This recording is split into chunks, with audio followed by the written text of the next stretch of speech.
Here's a quick little video on how to install the mod kit on the Superlight. I've had them in stock for a while, just haven't gotten around to a video since it's so similar to the regular G Pro wireless. So doing it on my own mouse now, so I figured I'd make a video.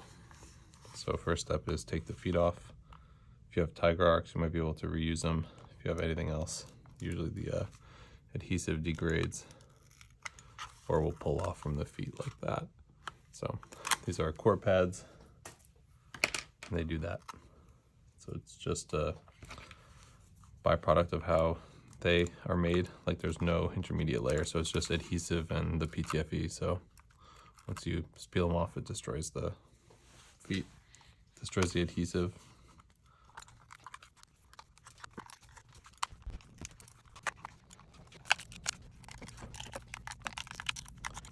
Stock feet have two layers. You need to see the holes. Obviously, since you're taking the mouse apart, you have to see the holes, but especially around the sensor ring, you don't want to leave that and then have the sensor ring be taller than these other feet. So make sure you can see the holes should look exactly like this. It's got the ribbon cable here. The easiest way is flip it up with your fingernail. That should pull out.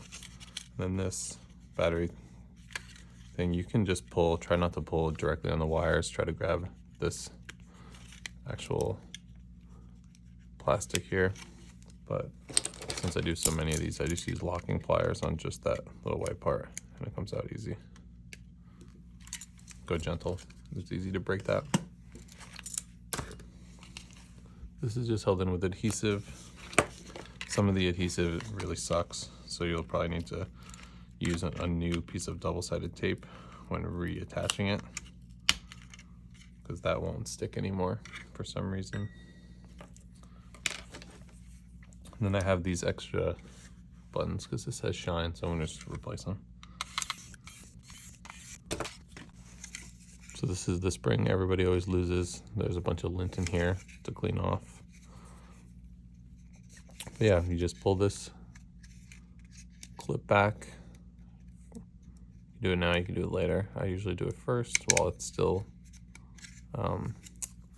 screwed in. You can see I pulled that one side a little too far, so go easy. It just will clip back in there, and then the ribbon cable just pulls out. So 4 screws on the PCB. All the screws are different sizes, by the way. So like, I don't know if you can tell here, but like I've always grouped them by each stage. It's like the PCB screws are smallest, the click screws are the widest, and the other screws are just kind of standard. So here's how to get this off without losing that spring. Just pull this straight up, worked the second time, and this just pulls off.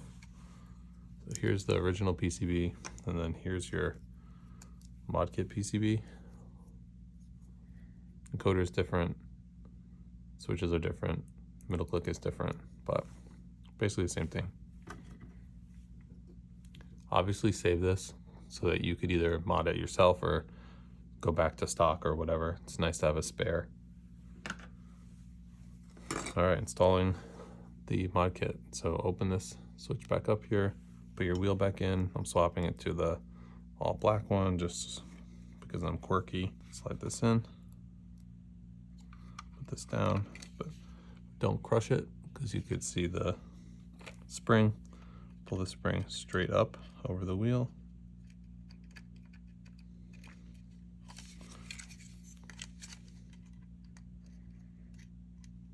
Just pull the whole thing up a little bit. Get a little leg over the wheel, and there you go. This clip just closes like this. You're good. Make sure that's seated correctly. Pretty much just disassembly in reverse. So assembly. So yeah, so that's in, and that's it. That's done. So right now you have the opportunity, you can lube it. You're gonna lube the scroll encoder so it feels smoother. You would put lube in there, and on here, and on here.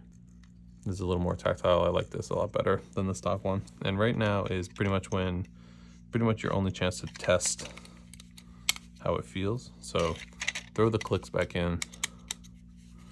I like to hold them with my finger like this. You can just see how they feel. There's a something feels really wrong, it's time to take a look, but that's just a quick test. Now you can put one screw in the front of each of these.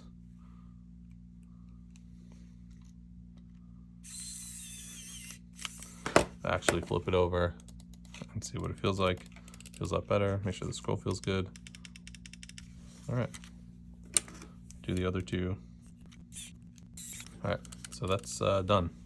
So the other thing is the battery. This adhesive is no good anymore. For some reason it wears out, and like if you shake your mouse and you hear something flopping around, it's probably the adhesive that's worn off. It's like I have a roll of this VHB tape from Amazon. I'll put it in the gear link, but I just cut off a piece like this big.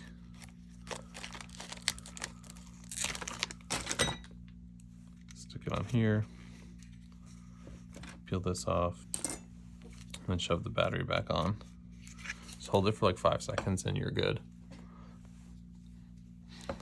If you send your mouse to me, I do this for you automatically. For some reason, the Logitech adhesive has been wearing off. So like after like 2 of them stopped holding, I started to just do this just to be sure that it stays on.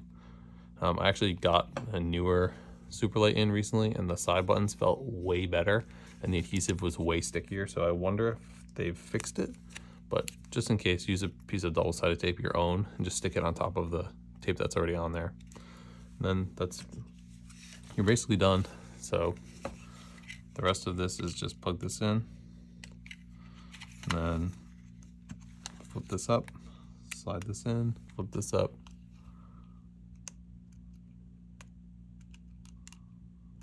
Slide it in until the line is all the way in. Hopefully you can see. It's a little bit buried in there, sorry. Doing my best. There you go. Press that down. There you go. That's how it should look. It's like a little crooked. I'm gonna just redo it. Just gonna redo it, laying it flat. Flip it up. There you go. All right.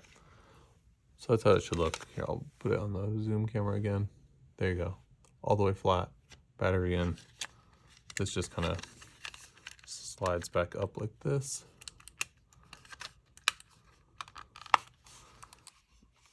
Yes, for some reason there is a gap there. Even stock, don't know what it's from or don't know why it's like that, but pretty normal. All right, put the screws back in. And if you follow the way that I do my screws, you'll see if they've missed any along the way, since they're in stages.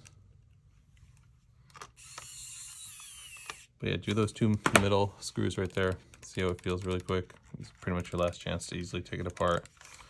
But yeah, it feels good. Pop the rest of the screws in. Yeah, you're done. Put some feet on, and you're good to go. Also, you should test it before you put feet on so that you don't waste a set of feet, but I just am confident that this is all back together correctly. You turn it on. If that lights up, it means your battery is installed correctly. No idea if it works yet, but I've got feet to spare, and I've done it enough times that I'm pretty sure that that's a correct installation.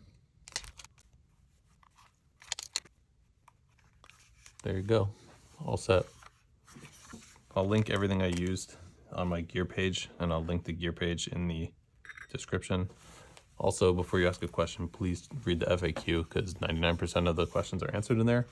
But if you have a question that's not answered in there, feel free to leave it. I'll pretty much respond to all of them. So, all right, thanks so much. Hope you enjoy your new mouse. Peace.